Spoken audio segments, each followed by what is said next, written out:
கிறிஸ்துவுக்கு மிகவும் பிரியமான நேயரே, மற்றும் ஒரு வேத ஆராய்ச்சி நிகழ்ச்சியில் உங்களை சந்திப்பதில் மகிழ்ச்சி அடைகிறோம். இருதயங்களை சுத்திகரிக்கும் தேவன் நம்மோடு இடைப்பட்டு நம்முடைய இருதயத்தின் நிலையை உணர்ந்து கொள்ள உதவி புரிவாராக. ஆவியானவர் எங்கேயோ அங்கே விடுதலை உண்டு என்று வேதவசனம் சொல்லுகிறது. அந்த ஆவியானவரின் உதவியோடு நாம் அநேக காரியங்களில் விடுதலை பெற்றுக் கொள்வோம்.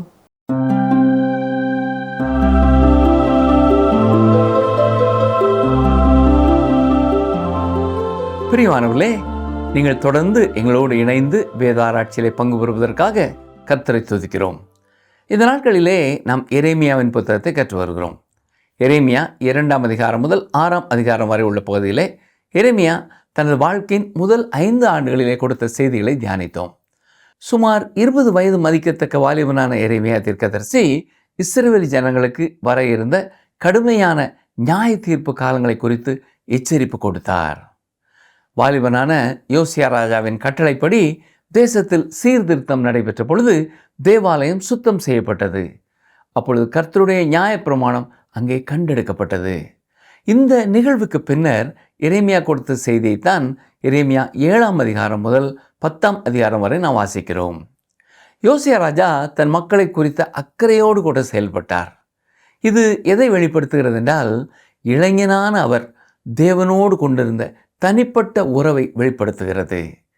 யோசியா ராஜாவும் எரேமியாவும் இளைஞர்களாய் இருந்தபடினாலும், கர்த்தர் மேல் இருவரும் உறுதியான பற்றுடையவர்களாய் இருந்தபடினாலும், இருவரும் நண்பர்களாய் இருந்திருக்க வாய்ப்பு இருக்கிறது. எரேமியாவின் தகப்பனான இல்கியா தான் தேவாலயத்திலே நியாயப்பிரமாணத்தை கண்டெடுத்தார். தேவாலயம் பூரணமாய் சுத்திகரிக்கப்பட்டு பழுது நீக்கப்பட்டு மக்கள் வந்து தேவனை ஆராதிக்க சிறப்பான முறையில் ஆயத்தமாக்கப்பட்டது. இப்பொழுது எரேமியா கர்த்தருடைய ஆலயத்தின் வாசலிலே நின்று அங்கே வந்த மக்களோடு பேசுகிறார். வாசிக்கிறேன். எரேமியா 7ஆம் அதிகாரம் முதல் 2 வசனங்கள். கர்த்தரால் எரேமியாவுக்கு உண்டான வசனம். நீ கர்த்தருடைய ஆலயத்தின் வாசலிலே நின்று அங்கே கூறி சொல்ல வேண்டிய வசனம் என்னவென்றால், கர்த்தரை பணிந்து கொள்ள இந்த வாசல்களுக்குள்ளே பிரவேசிக்கிற யூத ஜனங்களாகிய நீங்கள் எல்லாரும் கர்த்தருடைய வார்த்தையை கேளுங்கள். இந்த தீர்க்க தரிசனமும் 26ஆம் அதிகாரத்தில் உள்ள தீர்க்க தரிசனமும் ஒன்று போல இருக்கிறது என்று ஒருவேளை நீங்கள் நினைக்கலாம். ஒன்று போல இருக்கிறது உண்மைதான். ஆனால் நீங்கள் கவனித்து பார்ப்பீர்கள் என்றால், அந்த செய்தியை கொடுக்கும் பொழுது எரேமியா தேவாலயத்தின் பிரகாரத்தினுள் நின்று கர்த்தருடைய வார்த்தையை கொடுக்கிறார். மேலும் இந்த செய்தியை அவர் கொடுக்கும் பொழுது மற்றொரு ராஜா அங்கே இருக்கிறார். ஆனால் அவருடைய செய்தியின் கருத்து மாறவில்லை. சரி, இப்பொழுது தேவாலயம் சுத்திகரிக்கப்பட்டு நியாயப்பிரமாண புத்தகம் கண்டெடுக்கப்பட்டு விட்டது. கூட்டம் கூட்டமாய் இப்பொழுது அங்கே மக்கள் தேவாலயத்திற்கு திரும்பி வருகிறார்கள்.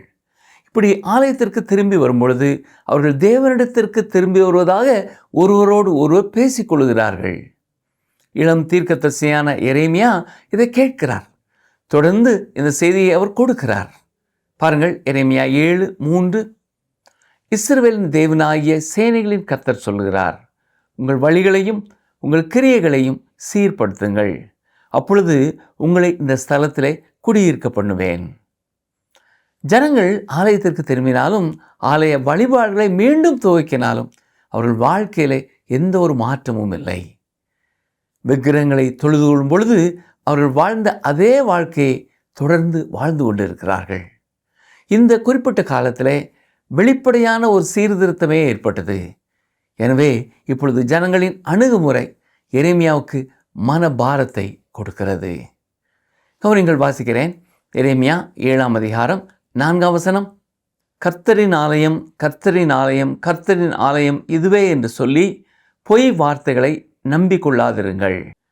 ஆலயம் சுத்திகரிக்கப்பட்டது குறித்து உண்டான சீர்திருத்தங்களை குறித்து மக்கள் அதிசயித்து பேசிக்கொள்கிறார்கள். ஆலயத்தை பார்த்தீர்களா? எவ்வளவு அழகாக இருக்கிறது. பழுது நீக்கியவர்கள் மிகச் சிறப்பாக பணி செய்திருக்கிறார்கள் இல்லையா என்று அவர்கள் பேசியிருப்பார்கள். ஆலய கட்டிடத்தை குறித்து மக்களுக்கு உற்சாகம் இருந்தது. இப்பொழுது மீண்டும் ஆலயத்திற்கு செல்வது எப்படி முற்காலத்தை போல இருக்கிறது என்றெல்லாம் மகிழ்ச்சி அடைந்தார்கள். ஆலயத்தை குறித்து மகிழ்ச்சி அடைந்தார்களே ஒழிய உண்மையான மனதோடு அவர்கள் தேவனிடத்தில் திரும்பவில்லை. இதைத்தான் எரேமியா கவனித்தார். எனவேதான் அவர்களை பார்த்து, கர்த்தரின் ஆலயம், கர்த்தரின் ஆலயம் இதுவே என்று சொல்லி பொய் வார்த்தைகளை நம்பிக்கொள்ளாதிருங்கள் என்று கூறினார். 2 நாளாகமும் 34, 35 அதிகாரங்களை இப்பொழுது நீங்கள் படித்து பார்ப்பீர்கள் என்றால் சரித்திரத்தில் அந்நாட்களிலே என்ன நடைபெற்றது என்பதை புரிந்து கொள்ள உதவியாயிருக்கும். அங்கே நடந்தது உண்மையில் அற்புதமானது. தேவாலயத்திலே கண்டெடுக்கப்பட்ட நியாயப்பிரமாண புத்தகத்தை இல்கியா சாப்பானிடத்திலே கொடுத்தார். சாப்பான் அதை அரசனின் முன் நின்று வாசித்தான். உடனே அரசன் யூதர்களின் மூப்பர்களையும் எருசலேமின் மூப்பர்களையும் அழைத்து அவர்களுக்கும் நியாயப்பிரமாண புத்தகத்தை வாசித்து காட்ட முடிவு செய்தான். அதன் பின் தேவனுடைய பாதையிலே நடப்போம் என்று அவர்கள் ஒரு உடன்படிக்கை செய்து கொண்டார்கள். எருசலேமிலே ஒரு பஸ்கா பண்டிகையை ஆசரித்தார்கள். கவனியங்கள், வாசிக்கிறேன். 2 நாளாகமும் 35 அதிகாரம் 18, 19 வசனங்கள். தீர்க்கதரிசியாகிய சாமுவேலின் நாள் தொடங்கி இஸ்ரவேலிலே அப்படி கொத்த பஸ்கா ஆசரிக்கப்படவில்லை. யோசியாவும் ஆசாரியரும் லேவியரும் யூதாவனைத்தும் இஸ்ரவேலில் வந்திருந்தவர்களும் எருசலேமின் குடிகளும் ஆசரித்த பஸ்காவைப் போல இஸ்ரவேல் ராஜாக்களில் ஒருவரும் ஆசரித்ததில்லை. யோசியாவுடைய ராஜ்யபாரத்தின் 18ஆம் வருஷத்திலே இந்த பஸ்கா ஆசரிக்கப்பட்டது. தேவாலயத்தில் ஆராதனைகளும் பலிகளும் பண்டிகைகளும் மீண்டும் ஏற்படுத்தப்பட்டன. அவைகள் மிக அற்புதமாயிருந்தன. அப்படி என்றால் பிரச்சனை என்ன? அவர்கள் தங்கள் நடைமுறை வாழ்க்கையை மாற்றிக்கொள்ளவில்லை. இதற்கு முன் வாழ்ந்தது போலவே வாழ்ந்தார்கள். யோசியா 10 கட்டளைகளை கவனித்து செயல்படவில்லை. அதன் பின் தேவன் மோசேக்கு கொடுத்த கற்பனைகளின்படி, அதாவது யாத்ராமும் 21 முதல் 23 அதிகாரம் வரை உள்ள பகுதியைப் போல செயல்பட்டான். அந்த அதிகாரங்களிலே இஸ்ரவேல் மக்களின் அனுதின வாழ்க்கை குறித்தும் ஒருவரோடு ஒருவர் கொள்ள வேண்டிய உறவுகளை குறித்தும் கூறப்பட்டிருக்கிறது. எரேமியா 7ஆம் அதிகாரம் 9, 10 வசனங்களை பாருங்கள். நீங்கள் திருடி, கொலை செய்து, விபசாரம் பண்ணி, பொய் ஆணையிட்டு, பாகாலுக்கு தூபம் காட்டி, நீங்கள் அறியாத அந்நிய தேவர்களை பின்பற்றி, பிற்பாடு வந்து என் நாமம் தரிக்கப்பட்ட இந்த ஆலயத்திலே எனக்கு முன்பாக நின்று இந்த அருவருப்புகளை எல்லாம் செய்வதற்காக விடுதலை பெற்றிருக்கிறோம் என்று சொல்வீர்களோ? அன்று இஸ்ரவேல் ஜனங்கள் ஆலயத்திலே வந்து எத்தனை அருமையாக இருக்கிறது என்று சொன்னாலும் அவர்கள் தொடர்ந்து பாகாலை வணங்கி கொண்டுதான் இருந்தார்கள். அன்று அவருடைய வாழ்க்கை தத்துவம் எப்படி இருந்தது என்றால், தேவாலயம் சுத்திகரிக்கப்பட்டு விட்டது, இப்பொழுது ஓய்வு நாளிலே அங்கே வந்து சென்று விட்டால் போதும், அவர்களை தேவன் பாதுகாப்பார் என்று நினைத்தார்கள். ஆனால் பிரியமானவர்களே, மனிதன் உண்மையான இருதயத்தோடு தேவனிடத்திலே திரும்பும் பொழுது நிச்சயம் அவர் அவர்களை பாதுகாக்கிறார். ஆனால் அன்று இஸ்ரவேல் ஜனங்கள் தங்கள் வாழ்க்கையிலே உண்மையில்லாத ஒரு காரியத்தை நம்பிக்கொண்டிருந்தார்கள். தேவாலயம் சீர்படுத்தப்படுவதற்கு பணம் கொடுத்தார்கள். தேவனுடைய ஆசீர்வாதத்தை பெற்றுக்கொள்ள அது மட்டும் போதும் என்று பலர் நம்பியிருந்தார்கள். இன்றும் இது எத்தனை உண்மை இல்லையா? பல திருச்சபைகள் தங்கள் ஆலயங்களை பெரிதாக்குகிறார்கள். 2 ஆராதனை, 3 ஆராதனை என்று நடத்தப்படுகிறது. ஆனால் அப்படி ஆராதனைக்கு வரும் மக்களிலே பெரும்பான்மையான மக்கள் இருதயம் புதுப்பிக்கப்பட வேண்டியவர்களாய் இருக்கிறார்கள். ஆலய கட்டுமானங்களுக்கு, கோபுர கட்டுமானங்களுக்கு என்று உற்சாகமாய் கொடுக்கிறார்கள். கர்த்தருடைய ஆசீர்வாதத்திற்கு அது போதும் என்று எண்ணுகிறார்கள். ஆனால் தொடர்ந்து தங்கள் பழைய வாழ்க்கையே வாழ்ந்து கொண்டிருக்கிறார்கள். எனக்கு பிரியமான சகோதரனே, சகோதரியே, நாம் கர்த்தருக்கு கொடுக்கும் காணிக்கை மட்டும் அவரை பிரியப்படுத்தாது. கர்த்தர் நம்முடைய வாழ்க்கையிலே உண்மையான மனம் திரும்புதலை எதிர்பார்க்கிறார். பாவ வழிகளை விட்டு நாம் பூரணமாய் கர்த்தரண்டை சேர விரும்புகிறார். இந்த சத்தியத்தை தான் எரேமியாவும் அன்றைக்கு அங்கே எடுத்து சொன்னார். எரேமியா 7ஆம் அதிகாரம் 11ஆம் வசனம் பாருங்கள். என் நாமம் தரிக்கப்பட்ட இந்த ஆலயம் உங்கள் பார்வைக்கு கள்ளர் குகையாயிற்றோ? இதோ நானும் இதை கண்டேன் என்று கர்த்தர் சொல்லுகிறார். எரேமியாவின் காலத்திற்கு பல 100 ஆண்டுகளுக்கு பின்னரும் இயேசு கிறிஸ்துவும் இதே வார்த்தைகளை சொல்லித்தான் தேவாலயத்தை சுத்திகரித்தார். எரேமியாவின் காலத்திலே வாரம் முழுவதும் தங்கள் சகோதரர்களை கொள்ளையிட்டவர்கள் ஓய்வு நாளிலே தேவ ஆலயத்திற்கு வந்தார்கள். அவர்கள் வியாபார பழக்க வழக்கங்களிலே எந்த மாற்றமும் இல்லை. அவர்கள் மற்றவர்களோடு கொண்ட உறவுகளிலே எந்த மாற்றமும் இல்லை. ஆவிக்குரிய எழுப்புதல் கூட்டங்கள் என்று பல கூட்டங்களை ஒழுங்கு செய்வதிலே பலர் இன்றைக்கு உற்சாகம் அடைகிறார்கள். பல நேரங்களிலே இந்த உற்சாகத்தை பரிசுத்த ஆவியானவரின் அசைவாடுதல் என்று தவறுதலாகவும் புரிந்து கொள்கிறார்கள். உண்மையான வாழ்க்கையிலே மாற்றமில்லை என்றால் எந்த நிகழ்ச்சியும் எழுப்புதல் என்று கூற முடியாது. இங்கிலாந்து தேசத்திலே போதகர் ஜான் வெஸ்லி அவர்களின் ஊழியத்தினாலே பலருடைய வாழ்க்கை மாற்றம் பெற்றது. மதுபான கடைகள் மூடப்பட்டன. தொழிற்சாலைகளிலே சுற்றுப்புற சூழல் மாற்றமடைந்தது. தொழிற்சாலைகளிலே சிறுவர் வேலை செய்யக்கூடாது என்ற சட்டம் பிறப்பிக்கப்பட்டது. அது உண்மையான ஆவிக்குரிய ஒரு எழுப்புதலாக மாறி தனி மனிதர்களின் இருதயங்களிலேயும் மாற்றம் கொடுத்தது. இப்படிப்பட்ட மாற்றங்களை கொண்டு வரக்கூடிய எழுப்புதல் நம் பகுதியிலே உண்டாக வேண்டும். சமுதாய சீர்திருத்தம் என்று கொண்டு வரப்படும் திட்டங்களின் மூலம் பணம் கொள்ளையிடப்படுகிறது.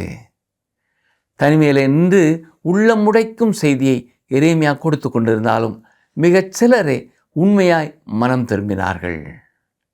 சரி பாருங்கள், எரேமியா 7ஆம் அதிகாரம் 16ஆம் வசனம்.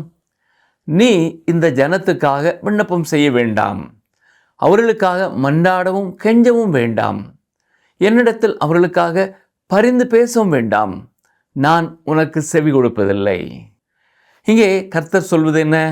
எரேமியாவே, அவர்கள் மனம் திரும்பும் வரை நீ அவர்களுக்காக ஜெபிக்காதே என்கிறார். இது பயங்கரமான ஒரு வசனம்.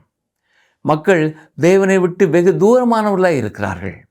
உண்மையாய் அவர்கள் கர்த்தரை நோக்கி திரும்பாத வரை அவர்களுக்கு எந்த ஒரு நம்பிக்கையும் இல்லை. பல நேரங்களிலே மக்கள் ஊழியர்களின் ஜெபத்தை எதிர்பார்க்கிறார்கள். ஒருமுறை சபையில் உள்ள ஒருவர் ஆஸ்பத்திரியில் இருந்தார். போதகர் அவரை பார்த்து ஜெபிக்க சென்றார். அப்பொழுது அருகில் இருந்த மற்றும் ஒருவர், ஐயா எனக்காகவும் ஜெபியுங்கள் என்று கேட்டுக்கொண்டார். தான் கடவுள் மேல் நம்பிக்கை வைத்திருக்கிறேன் என்றும் கூறினார். ஆனால் அந்த போதகர் கேட்ட கேள்வி என்ன தெரியுமா? நீங்கள் இயேசு கிறிஸ்துவை உங்கள் இரட்சகராக விசுவாசிக்கிறீர்களா என்று தான் கேட்டார். மேலும் அப்படி நீங்கள் இயேசுவை உங்கள் இரட்சகராக ஏற்றுக்கொள்ளும் பொழுது உங்களுக்காக நான் ஜெபிப்பதை கர்த்தர் கேட்டு உங்களை நிச்சயமாய் குணமாக்குவார். அதுவரை உங்களுக்காக நான் ஜெபிக்க வேண்டும் என்றால் நீங்கள் ரட்சிக்கப்பட வேண்டும் என்பதற்காகத்தான் நான் ஜெபிக்க முடியும் என்று கூறினார். பாவ வாழ்க்கையிலே தொடர்ந்து வாழ்ந்து வியாபாரத்திலே தவறான பழக்க வழக்கங்களை கொண்டிருக்கும் பல வியாபாரிகள் கடவுள் தங்களை ஆசீர்வதிக்க வேண்டும் என்று ஜெபிக்க ஊழியர்களை எதிர்பார்க்கிறார்கள். இப்படி கடவுள் சிலரை ஆசீர்வதிக்க வேண்டும் என்று ஜெபித்து கொண்டிருக்கிற நாம் உண்மையாகவே அப்படிப்பட்டவர்களின் ரட்சிப்பிற்காக இன்னும் அதிகமாக பாரத்தோடு ஜெபிக்க வேண்டியவர்களாக இருக்கிறோம். அன்று கர்த்தர் எரேமியாவுக்கு சொன்ன செய்தி அதுதான். நீ தேவாலயத்தில் நின்று கொண்டு இந்த மக்கள் சிறையிருப்பிற்குள்ளே செல்லக்கூடாது என்று அவர்களுக்காக ஜெபிக்க வேண்டாம், என்னிடமாய் அவர்கள் மனம் திரும்ப வேண்டும் என்பதற்காக ஜெபம் செய். மேலும் அவர்களுக்கு நீ என் செய்தியை சொல்கிறாய், அதுதான் மிக மிக முக்கியமானது, நீ செய்ய வேண்டியது அதுவே என்று கூறினார். பிரியமானவர்களே, ஓய்வு நாளன்று ஆலயத்தில் செய்யப்படும் சடங்காச்சாரங்களிலே தேவன் ஆர்வம் கொள்கிறவர் அல்ல. திங்கள் முதல் சனிக்கிழமை வரை உங்களுடைய வாழ்க்கை முறை நடைமுறையிலே எப்படி உங்கள் ஒழுக்கம் இருக்கிறது என்பதே முக்கியமானது. ஒரு கிறிஸ்தவன் எப்படிப்பட்டவன் என்பதை பார்க்க வேண்டும் என்றால் ஞாயிற்றுக்கிழமை ஆலயத்திலே அவனை பார்ப்பதை விட்டுவிட்டு வாரத்து நாட்களிலே அவன் வாழ்க்கை எப்படி இருக்கிறது என்பதை கவனிக்க வேண்டும். எரேமியா 7ஆம் அதிகாரம் 23ஆம் வசனம் பாருங்கள். என் வாக்குக்கு செவி கொடுங்கள், அப்பொழுது நான் உங்கள் தேவனாயிருப்பேன், நீங்கள் என் ஜனமாயிருப்பீர்கள். நான் உங்களுக்கு கற்பிக்கும் எல்லா வழியிலும் நீங்கள் உங்களுக்கு நன்மை உண்டாகும்படிக்கு நடவுங்கள் என்கிற விசேஷத்தையே அவர்களுக்கு சொல்லி கட்டளையிட்டேன். மீண்டும் கர்த்தர் இங்கே ஜனங்களுக்கு சொல்வது, நீங்கள் கீழ்ப்படுவதற்கு பதிலாக ஆலயத்திற்கு வருவதனால் எந்த பயனும் இல்லை. இன்றும் சிலர் ஆராதனைக்கு செல்லும் பொழுது மற்றவர்கள் என்ன உடை உடுத்தி இருக்கிறார்கள் என்று பார்க்க செல்கிறார்கள். இன்னும் சிலர் ஆலயத்தில் சென்றுதான் சற்று நித்திரை செய்கிறார்கள். இன்னும் சிலர் ஆலயத்திற்கு செல்லும் பொழுதுதான் ஒருவரை குறித்து மற்றும் ஒருவரிடத்தில் குறைவாய் பேசுகிறார்கள். நீங்கள் ஆலயத்திற்கு செல்லும் நோக்கம் என்ன? அன்று தேவாலயத்துக்கு சென்ற பலர் சாட்சி இல்லாத வாழ்க்கை வாழ்ந்தது போலவே இன்றும் பலருடைய வாழ்க்கை சாட்சி இல்லாமல் இருக்கிறது. தொடர்ந்து கவனியுங்கள். எரேமியா 7:26-27 வசனங்கள். ஆனாலும் அவர்கள் என் சொல்லை கேளாமலும் தங்கள் செவியை சாயாமலும் போய் தங்கள் கழுத்தை கடினப்படுத்தி தங்கள் பிதாக்களை பார்க்கிலும் அதிக பொல்லாப்பு செய்தார்கள். நீ இந்த வார்த்தைகளை எல்லாம் அவர்களுக்கு சொன்னாலும் அவர்கள் உனக்கு செவி கொடுக்க மாட்டார்கள். நீ அவர்களை நோக்கி கூப்பிட்டாலும் அவர்கள் உனக்கு மறு உத்தரவு கொடுக்க மாட்டார்கள். இந்த அளவு எரேமியா பேசினாலும் எவருமே நாங்கள் கர்த்தருக்கு எங்களை ஒப்பு கொடுக்கிறோம் என்று முன் வரவில்லை. எரேமியாவின் சத்தம் கேட்கப்படாமல் போயிற்று. என்றாலும் கர்த்தருடைய வார்த்தையை சொல்ல வேண்டியது அவருடைய கடமை. தேவன் கொடுக்கும் வார்த்தை ஜனங்களுக்கு அவர் கொடுத்தாக வேண்டும். அதற்கு எந்த மறு உத்தரவும் பதிலும் இல்லை என்றாலும் எரேமியா தன்னுடைய பணியை செய்ய வேண்டும். இந்த செய்தியை கேட்டு எத்தனை பேர் கீழ்ப்படிந்திருக்கிறார்கள் என்று கணக்கெடுக்க முடியாது. ஆனால் கர்த்தருடைய இந்த ஊழியத்தை நிறைவேற்றுவதை குறித்தும் சாட்சியுள்ள வாழ்க்கை வாழ்வதை குறித்தும் கர்த்தருக்கு நாங்கள் கணக்கு கொடுக்க வேண்டும். சரி, கவனிங்கள். எரேமியா 7ஆம் அதிகாரம் 29ஆம் வசனம். நீ உன் தலைமயிரை சிரைத்து எரிந்துவிட்டு உயர் தலங்களில் புலம்பிக் கொண்டிரு. கர்த்தர் தமது சினத்துக்கு ஏதுவான சந்ததியை வெறுத்து நெகிழவிட்டார். இங்கே தமது சினத்துக்கு ஏதுவான சந்ததி என்று அவர்களை குறிப்பிடுகிறார். நியாய தீர்ப்பு எருசலேமை நோக்கி வருகிறது. வசனம் 31. தங்கள் குமாரரையும் தங்கள் குமாரத்திகளையும் அக்கினியிலே தகனிக்கிறதற்காக அவர்கள் இன்னாம் குமாரனின் பள்ளத்தாக்கில் உள்ள தோப்பேத்தின் மேடைகளை கட்டினார்கள். அதை நான் கட்டளையிடவும் இல்லை, அது என் மனதில் தோன்றவும் இல்லை. இன்னும் என்னும் பள்ளத்தாக்கிலே அவர்கள் கட்டிய மேடைகளிலே நிறுத்தப்பட்டிருந்த மோளேக்கின் வெண்கல சிலை இருந்தது.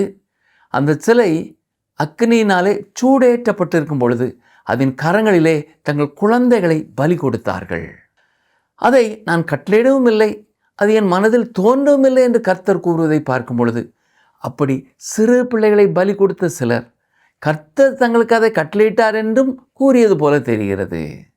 அருமையானவர்களே, இன்றும் எத்தனை ஆலயங்களிலே கர்த்தர் கட்டளையிடாத எத்தனை காரியங்களை சடங்காச்சாரமாய் செய்து நேரத்தையும் பணத்தையும் தங்கள் பலனையும் வீணாக்கி கொண்டிருக்கிறார்கள் இல்லையா? பிரியமான சகோதரனே, சகோதரியே, கர்த்தர் கட்டளையிடாத எந்த பழக்க வழக்கங்களுக்கும் உங்கள் திருச்சபையிலும் நீங்கள் அடிமைகள் ஆகாதிருங்கள். அப்படிப்பட்ட காரியங்களுக்காக உங்கள் செல்வத்தை நீங்கள் இழக்க தேவையில்லை. தொடர்ந்து 8ஆம் அதிகாரத்திலேயும் எரேமியா கர்த்தருடைய ஆலய வாசலிலே நின்று கர்த்தருடைய வார்த்தையை கூறுகிறார். கவனிங்கள், வாசிக்கிறேன். எரேமியா 8ஆம் அதிகாரம் 9ஆம் வசனம். ஞானிகள் வெட்கி கலங்கி பிடிபடுவார்கள். இதோ கர்த்தருடைய சொல்லை வெறுத்து போட்டார்கள். அவர்களுக்கு ஞானம் ஏது? அந்த நாட்களில் இஸ்ரவேல் ஜனங்கள் செய்த மிகப்பெரிய பாவம் எது தெரியுமா? கர்த்தருடைய வார்த்தையை புறக்கணித்தார்கள். இன்று நம் தேசத்திலேயும் இந்த பாவம் பெருகி வருகிறது. ஒரு காலத்தில் கர்த்தருடைய வசனங்கள் கொடுக்கப்பட்ட இடங்களிலே இன்று அவை கொடுக்கப்பட முடியவில்லை. இன்று நமது மனநிலை எப்படி இருக்கிறது? பணநிலை சரியாயிருந்தால் எல்லாவற்றிலையும் சரியாயிருக்கிறோம். ஆனால் ஒரு சிலரே பண நிலைமை நன்றாயிருந்தாலும் வாழ்க்கையில் எல்லாம் சரியில்லை என்ற உணர்வுக்குள் வர துவங்கி இருக்கிறார்கள். எந்த ஒரு கிறிஸ்தவ ஸ்தாபனமோ அல்லது திருச்சபையோ அல்லது ஒரு தனி மனிதனுடைய வாழ்க்கையோ உள்ளிருந்து தான் வெளிப்புறமாக சிதைந்து கொண்டிருக்கிறது அல்லது கெட்டு போய் கொண்டிருக்கிறது. வெளிப்புறம் என்ன நடைபெறுகிறது என்பது அத்தனை முக்கியமானது அல்ல. ஆனால் நம் இருதயத்தின் உட்புறத்திலே என்ன நடக்கிறது என்பது மிக மிக முக்கியமானது. எரேமியா எத்தனை ஆழமாக தன் ஜனங்களின் உணர்வுகளுக்குள் போய்விட்டார் என்பதை கவனியுங்கள். எரேமியா 8ஆம் அதிகாரம் 20 முதல் 22ஆம் வசனம் வரை வாசிக்கிறேன். அறுப்பு காலம் சென்றது, கோடை காலமும் முடிந்தது, நாமோ ரட்சிக்கப்படவில்லை. என் ஜனமாகிய குமாரத்தின் காயங்களினால் நானும் காயப்பட்டேன், கரிகருத்திருக்கிறேன், திகைப்பு என்னை பிடித்தது. கீலேயாத்திலே பிசின் தைலம் இல்லையோ? ரண வைத்தியனும் அங்கே இல்லையோ? பின்ன ஏன் என் ஜனமாகிய குமாரத்தி சொஸ்தமடையாமற் போனாள்? அவர்கள் மனம் திரும்புவதற்கான அத்தனை ஏற்பாடுகளையும் கர்த்தர் செய்திருந்தாலும் அந்த வாய்ப்புகளை எல்லாம் அவர்கள் மறுத்து விட்டார்கள். தொடர்ந்து தேவனுடைய இருதயத்தின் பாரத்தை எரேமியா பகிர்ந்து கொள்வதை நாம் பார்க்கிறோம். கனிவாய் கர்த்தர் கொடுக்கும் அழைப்பை மக்கள் நிராகரிப்பதை பார்த்து எரேமியா வேதனைப்படுகிறார். இன்றைய வேதாராய்ச்சி செய்தியை கவனித்த உங்கள் வாழ்க்கையிலே கர்த்தர் கட்டளையிடாத ஏதாவது தவறான பழக்க வழக்கங்களிலே மாட்டிக்கொண்டிருக்கிறீர்களா? அல்லது உலக ஆசீர்வாதங்கள் இருப்பதால் என் வாழ்க்கையில் எல்லாம் சரியாய் இருக்கிறது என்று நம்மை நாமே ஏமாற்றி கொண்டிருக்கிறோமா? அல்லது நம் வாழ்க்கையின் உள்ளிருந்து வெளிநோக்கி சிதைந்து கொண்டிருக்கும் வாழ்க்கையை நாம் கவனிக்காமல் இருக்கிறோமா? நம்மை நாமே ஆராய்ந்து பார்ப்போம். ஜெபம் செய்வோமா? கிருபை நிறைந்த நல்ல ஆண்டவரே, இந்த நாளிலேயும் நாங்கள் கற்றுக்கொண்ட உடைய வசனங்களுக்காக உமக்கு நன்றி செலுத்துகிறோம் அப்பா. எரேமியா தீர்க்கதரிசனி எத்தனை முறை ஆண்டவரே மக்களோடு பேசினாலும் அவர்கள் வாழ்க்கையில் உண்மையான மாற்றம் இல்லாதது போல எத்தனையோ முறை வசனங்களை கேட்டும் நாங்களும் மனம் திரும்பாமல் இருப்போம் என்றால் தயவாய் எங்களை நீர் மன்னியும். தொடர்ந்து உம்முடைய தூய ஆவியானவர் எங்களோடு இடைப்படுவாராக. தெளிவாய் எங்களுடைய வாழ்க்கையிலே நாங்கள் விட்டுவிட வேண்டிய காரியங்களை விட்டுவிடவும், செய்ய வேண்டிய காரியங்களை செய்யுங்களை ஒப்புக் கொடுக்கவும் தூய ஆவியானவரே எங்களை வழி நடத்தும். மீட்பர் இயேசு கிறிஸ்துவின் நாமத்தினாலே மனத்தாழ்மையோடு ஜெபிக்கிறோம் பிதாவே, ஆமென்.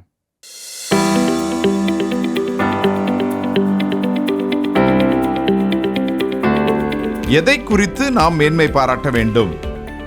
எதை குறித்து நாம் மேன்மை பாராட்ட வேண்டும்? ஆப்ஷன் ஏ, கர்த்தரை அறிந்து உணர்ந்து இருப்பதை குறித்து. ஆப்ஷன் பி, நாம் கிறிஸ்தவர்களாக இருப்பதை குறித்து.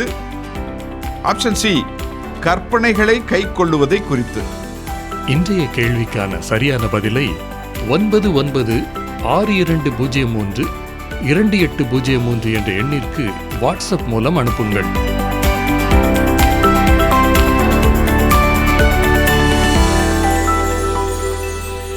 தேவனை அதிகமாக நேசிக்கும் நேயரே, இன்றும் இந்த தியான பகுதியில் தேவன் உங்களோடு இடைப்பட்டு இருப்பார் என்று விசுவாசிக்கிறோம். பரிசுத்த ஆவியானவர் அநேக காரியங்களை உங்களுக்கு வெளிப்படுத்தி உணர்த்தி இருப்பார் என்று விசுவாசிக்கிறோம். இன்று நாம் தியானித்த பகுதியில் 2 காரியங்கள் திரும்ப திரும்ப வலியுறுத்தப்பட்டது.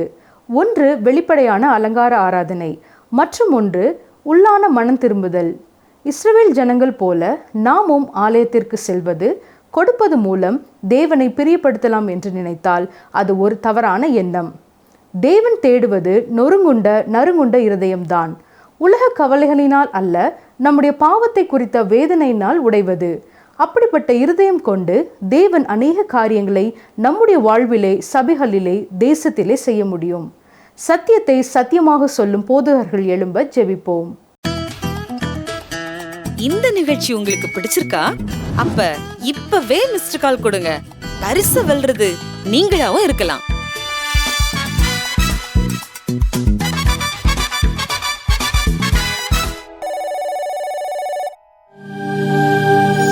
தெய்வ வாக்கு.